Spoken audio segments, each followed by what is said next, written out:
Bien, me voici en compagnie de Francis Maisonnave, qui est le responsable de l'association Force ouvrière consommateurs, et je lui pose la question, à savoir, il y a eu des élections dans les conseils d'administration des HLM, et nous avons progressé d'une façon importante. Je te passe la parole. Oui, eh bien effectivement, l'année 2010, l'automne de l'année 2010 a été marqué par l'élection des représentants des locataires dans les conseils d'administration de tous les organismes HLM. C'est vrai que pour la FOC, la préparation et la campagne de ces élections a été longue et très prenante. En effet, cela a nécessité une à deux réunions de préparation du protocole électoral chez chaque bailleur social, la mise en commun des adresses des logements de tous les organismes, la préparation des secteurs de distribution de notre propagande, la mobilisation de tous nos syndicats pour rechercher les personnes disponibles pour assurer la distribution, l'organisation de ces distributions avec une moyenne de 15 personnes par jour sur plus de 8 jours, le suivi de la bonne réception par les locataires du matériel de vote et puis évidemment le dépouillement de ce vote chez chaque bailleur. Alors il faut préciser que la FOC 31 gère tout cela pour 9 bailleurs sociaux, ce qui représente un travail énorme, je l'ai dit au départ.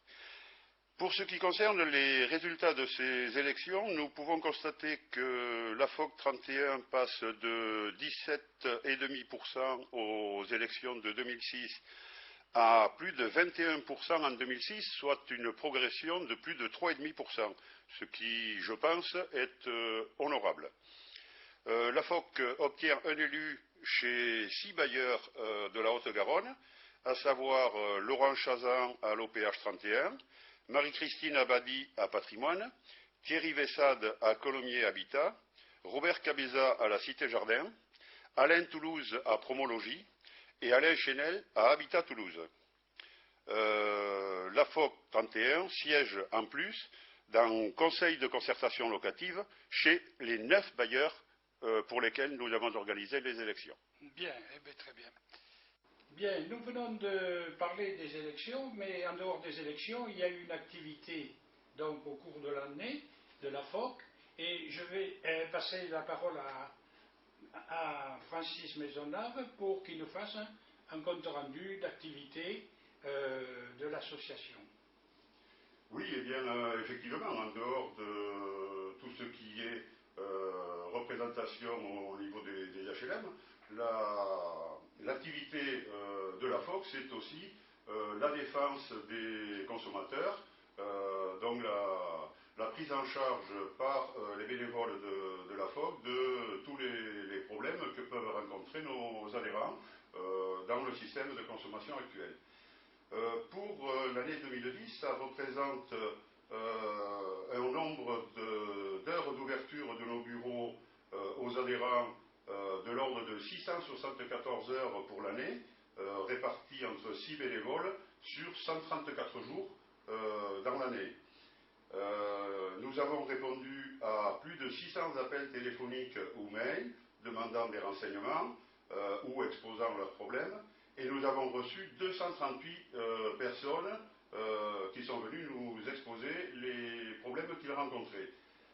De tout ça, nous avons dû traiter, prendre en charge, disons, 60 dossiers pour lesquels nous sommes intervenus auprès des entreprises. Auprès des entreprises, voilà, de façon à défendre les droits de nos adhérents.